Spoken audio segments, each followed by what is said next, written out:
Capítulo 3. A oportunidade é monopolizada? Nenhum homem é mantido pobre porque a oportunidade lhe foi tirada, porque outras pessoas monopolizaram a riqueza e a cercaram. Você pode ser impedido de se envolver em negócios em certas linhas, mas há outros canais abertos para você. Provavelmente seria difícil para você obter o controle de qualquer um dos grandes sistemas ferroviários, esse campo é muito bem monopolizado. Mas o negócio de ferrovias elétricas ainda está engatinhando e oferece bastante espaço para empreendimentos, e levará apenas alguns anos até que o tráfego e o transporte aéreo se tornem uma grande indústria, e em todos os seus ramos dará emprego a centenas de milhares, e talvez milhões, de pessoas. Por que não voltar sua atenção para o desenvolvimento do transporte aéreo, em vez de competir com a JJ? É bem verdade que, se você for um operário a serviço da siderúrgica, terá muito pouca chance de se tornar o proprietário da fábrica em que trabalha, mas também é verdade que se você começar a agir de uma certa maneira, em breve poderá deixar o emprego da siderúrgica. Você pode comprar uma fazenda de 10 a 40 acres e se envolver em negócios como produtor de alimentos. Há grande oportunidade neste momento para homens que viverão em pequenas extensões de terra e as cultivarão intensivamente, tais homens certamente ficarão ricos.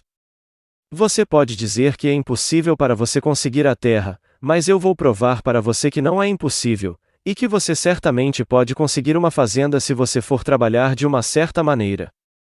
Em diferentes períodos, a maré de oportunidades toma diferentes direções, de acordo com as necessidades do todo e o estágio particular de evolução social que foi alcançado. Atualmente, na América, está se voltando para a agricultura e as indústrias e profissões afins. Hoje, a oportunidade está aberta para o operário de sua linha.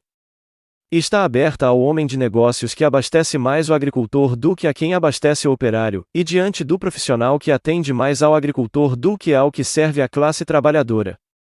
Há abundância de oportunidades para o homem que vai com a maré, em vez de tentar nadar contra ela. Assim, os operários de fábrica, seja como indivíduos ou como classe, não são privados de oportunidades. Os trabalhadores não estão sendo reprimidos por seus patrões, eles não estão sendo afundidos pelos trustes e combinações de capital. Como classe, eles estão onde estão porque não fazem as coisas de uma certa maneira. Se os operários da América decidissem fazê-lo, poderiam seguir o exemplo de seus irmãos na Bélgica e em outros países, e estabelecer grandes armazéns e indústrias cooperativas. Eles poderiam eleger homens de sua própria classe para cargos e aprovar leis que favorecessem o desenvolvimento de tais indústrias cooperativas, e em poucos anos eles poderiam tomar posse pacífica do campo industrial. A classe trabalhadora pode se tornar a classe mestra sempre que começar a fazer as coisas de uma certa maneira. A lei da riqueza é a mesma para eles e para todos os outros. Isso eles devem aprender, e eles permanecerão onde estão enquanto continuarem a fazer o que fazem. O trabalhador individual, no entanto, não é reprimido pela ignorância ou pela preguiça mental de sua classe, ele pode seguir a maré da oportunidade para a riqueza, e este livro lhe dirá como. Ninguém é mantido na pobreza por falta de riqueza, há mais do que suficiente para todos.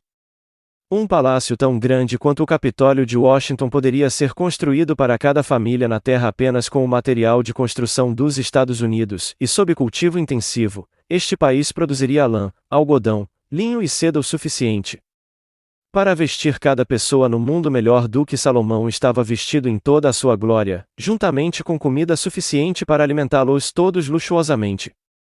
O suprimento visível é praticamente inesgotável, e o suprimento invisível é realmente inesgotável. Tudo o que você vê na Terra é feito de uma substância original, da qual todas as coisas procedem. Novas formas estão constantemente sendo feitas, e as mais antigas estão se dissolvendo, mas todas são formas assumidas por uma coisa. Não há limite para o fornecimento de material disforme ou substância original. O universo é feito disso, mas nem tudo foi usado para fazer o universo. Os espaços dentro, através e entre as formas do universo visível são permeados e preenchidos com a substância original, com as coisas sem forma, com a matéria-prima de todas as coisas. 10.000 vezes mais do que foi feito ainda pode ser feito, e mesmo assim não deveríamos ter esgotado o suprimento de matéria-prima universal. Nenhum homem, portanto, é pobre porque a natureza é pobre, ou porque não há o suficiente para todos. A natureza é um depósito inesgotável de riquezas, a oferta nunca vai acabar. A substância original está viva com energia criativa e está constantemente produzindo mais formas. Quando o suprimento de material de construção se esgotar, mais será produzido, quando o solo estiver exausto, de modo que alimentos e materiais para vestuário não mais cresçam nele, ele será renovado ou mais solo será feito. Quando todo o ouro e prata tiverem sido extraídos da terra, se o homem ainda estiver em tal estágio de desenvolvimento social que precise de ouro e prata, mais vontade será produzida a partir do disforme. A matéria disforme responde às necessidades do homem, não o deixará ficar sem qualquer coisa boa. Isso é verdade para o homem coletivamente, a raça como um todo é sempre abundantemente rica, e se os indivíduos são pobres, é porque eles não seguem o caminho certo de fazer as coisas que tornam o homem individual rico. A matéria sem forma é inteligente, é coisa que pensa. Ele está vivo e é sempre impelido para mais vida. É o impulso natural e inerente da vida procurar viver mais, é da natureza da inteligência ampliar-se e da consciência procurar estender seus limites e encontrar uma expressão mais plena. O universo das formas foi feito pela substância viva sem forma, lançando-se na forma para se expressar mais plenamente. O universo é uma grande presença viva, sempre se movendo inerentemente em direção a mais vida e funcionamento mais pleno. A natureza é formada para o avanço da vida, seu motivo propulsor é o aumento da vida. Por esta causa, tudo o que pode ministrar a vida é abundantemente fornecido, não pode haver falta a menos que Deus se contradiga e anule suas próprias obras. Você não é mantido pobre por falta de suprimento de riquezas, é um fato que demonstrarei um pouco mais adiante que mesmo os recursos do fornecimento amorfo estão sob o comando do homem ou da mulher que agirá e pensará de uma certa maneira. Capítulo 4.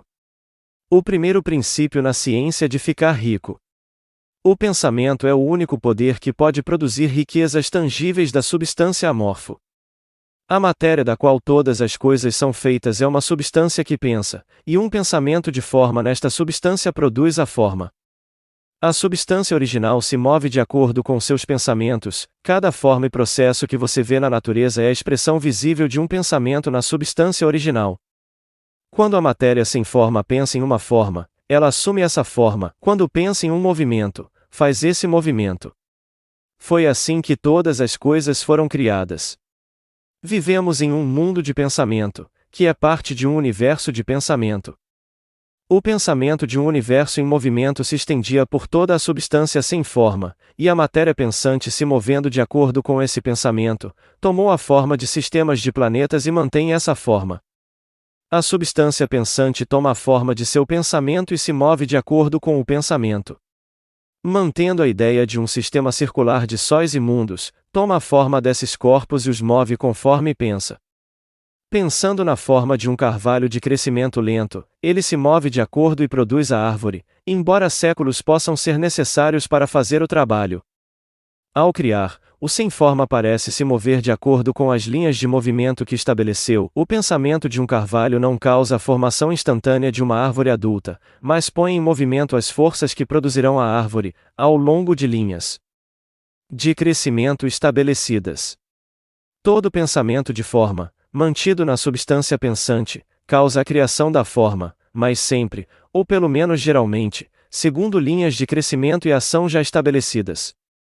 O pensamento de uma casa de certa construção, se fosse impressa na substância disforme, poderia não causar a formação instantânea da casa, mas isso faria com que as energias criativas já atuantes no comércio e no comércio fossem desviadas para tais canais que resultariam na rápida construção da casa. E se não existissem canais através dos quais a energia criativa pudesse trabalhar, então a casa seria formada diretamente da substância primordial, sem esperar pelos processos lentos do mundo orgânico e inorgânico. Nenhum pensamento de forma pode ser impresso na substância original sem causar a criação da forma. O homem é um centro pensante e pode originar o pensamento. Todas as formas que o homem modela com as mãos devem existir primeiro em seu pensamento, ele não pode moldar uma coisa até que tenha pensado naquela coisa. E até agora o homem limitou seus esforços inteiramente ao trabalho de suas mãos, aplicou o trabalho manual ao mundo das formas, procurando mudar ou modificar as já existentes. Ele nunca pensou em tentar causar a criação de novas formas imprimindo seus pensamentos na substância sem forma. Quando o homem tem uma força de pensamento, ele toma material das formas da natureza e faz uma imagem da forma que está em sua mente. Ele tem, até agora, feito pouco ou nenhum esforço para cooperar com a inteligência sem forma, trabalhar com o Pai. Ele não sonhou que pode fazer o que Sete o Pai está fazendo. O homem remodela e modifica as formas existentes pelo trabalho manual, ele não deu atenção à questão de saber se ele não pode produzir coisas da substância sem forma comunicando seus pensamentos a ela. Propomos provar que ele pode fazê-lo, provar que qualquer homem ou mulher pode fazê-lo e mostrar como. Como nosso primeiro passo, devemos estabelecer 3 proposições fundamentais. Em primeiro lugar, afirmamos que existe uma matéria original sem forma, ou substância, da qual todas as coisas são feitas. Todos os elementos aparentemente numerosos são apenas apresentações diferentes de um elemento, todas as muitas formas encontradas na natureza orgânica e inorgânica são apenas formas diferentes, feitas da mesma matéria. E essas coisas são coisas do pensamento, um pensamento contido nele produz a forma do pensamento. O pensamento, na substância pensante, produz formas. O homem é um centro pensante, capaz de pensamento original. Se o homem pode comunicar seu pensamento à substância pensante original, ele pode causar a criação, ou formação, da coisa sobre a qual pensa. Para resumir isso, que existe uma matéria pensante da qual todas as coisas são feitas e que, em seu estado original, permeia, penetra e preenche os interstícios do universo. Um pensamento, nesta substância, produz a coisa que é imaginada pelo pensamento. O homem pode formar coisas em seu pensamento e, imprimindo seu pensamento na substância informe, pode fazer com que a coisa em que pensa seja criada. Pode-se perguntar se posso provar essas afirmações, e sem entrar em detalhes, respondo que posso fazê-lo, tanto pela lógica quanto pela experiência. Raciocinando a partir dos fenômenos da forma e do pensamento, chego a uma substância pensante original, e raciocinando a partir dessa substância pensante, chego ao poder do homem de causar a formação da coisa sobre a qual ele pensa. E por experiência, acho o raciocínio verdadeiro, e esta é a minha prova mais forte. Se um homem que lê este livro fica rico fazendo o que ele lhe diz para fazer, isso é evidência em apoio à minha afirmação, mas se todo homem que faz o que ele manda ficar rico, isso é uma prova positiva até que alguém passe pelo processo e fale. A teoria é verdadeira até que o processo fale, e esse processo não falhará, pois todo homem que fizer exatamente o que este livro lhe diz para fazer ficará rico. Eu disse que os homens ficam ricos fazendo as coisas de uma certa maneira, e para isso, os homens devem tornar-se capazes de pensar de uma certa maneira. A maneira de um homem fazer as coisas é o resultado direto da maneira como ele pensa sobre as coisas. Para fazer as coisas do jeito que você quer, você terá que adquirir a habilidade de pensar do jeito que você quer pensar. Este é o primeiro passo para ficar rico. Pensar o que você quer pensar é pensar a verdade, independente das aparências. Todo homem tem o poder natural e inerente de pensar o que quer pensar, mas isso requer muito mais esforço do que pensar os pensamentos sugeridos pelas aparências. Pensar de acordo com a aparência é fácil, pensar a verdade independentemente das aparências é trabalhoso e requer o dispêndio de mais poder do que qualquer outro trabalho que o homem é chamado a realizar. Não há trabalho do qual a maioria das pessoas recue como faz com o pensamento sustentado e consecutivo, é o trabalho mais difícil do mundo. Isto é especialmente verdadeiro quando a verdade é contrária às aparências. Cada aparição no mundo visível tende a produzir uma forma correspondente na mente que a observa, e isso só pode ser evitado mantendo o pensamento da verdade. Olhar para a aparência da doença produzirá a forma da doença em sua própria mente, finalmente, em seu corpo, a menos que você mantenha o pensamento da verdade, que é que não há doença, é apenas uma aparência, e a realidade é a saúde. Olhar para as aparências da pobreza produzirá formas correspondentes em sua própria mente, a menos que você se apegue à verdade de que não há pobreza, há apenas abundância. Pensar saúde quando cercado de aparências de doença, ou pensar riqueza em meio a aparências de pobreza, requer poder, mas aquele que adquire este poder torna-se um mastermind. Ele pode conquistar o destino, ele pode ter o que quiser. Esse poder só pode ser adquirido apoderando-se do fato básico que está por trás de todas as aparências, e esse fato é que existe uma substância pensante, da qual e pela qual todas as coisas são feitas. Então devemos compreender a verdade de que todo pensamento mantido nesta substância se torna uma forma, e que o homem pode imprimir seus pensamentos sobre ela de modo a fazê-los tomar forma e se tornarem coisas visíveis. Quando percebemos isso, perdemos toda dúvida e medo, pois sabemos que podemos criar o que queremos criar, podemos obter o que queremos ter, e podemos nos tornar o que queremos ser.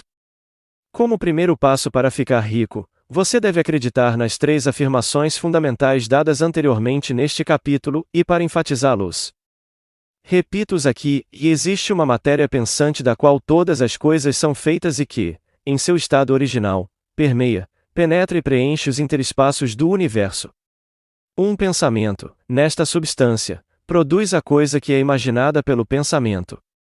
O homem pode formar coisas em seu pensamento e, imprimindo seu pensamento na substância informe, pode fazer com que a coisa em que pensa seja criada. Você deve deixar de lado todos os outros conceitos do universo além deste monístico, e você deve insistir nisso até que esteja fixado em sua mente e se torne seu pensamento habitual. Leia essas declarações de credo repetidas vezes, fixe cada palavra em sua memória e medite nelas até que você acredite firmemente no que elas dizem. Se uma dúvida vier a você, ponha-a de lado como um pecado.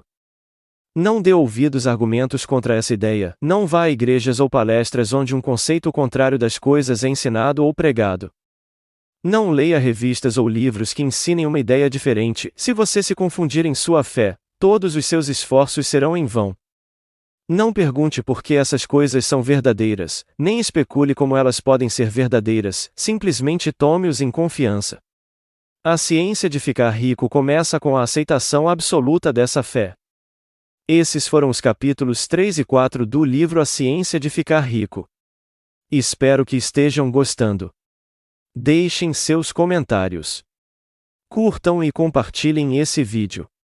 Assim o YouTube levará esses conteúdos a mais pessoas. Se ainda não é inscrito, inscreva-se. Isso me ajuda a fazer o canal crescer. Muito obrigada. Deus abençoe sua vida.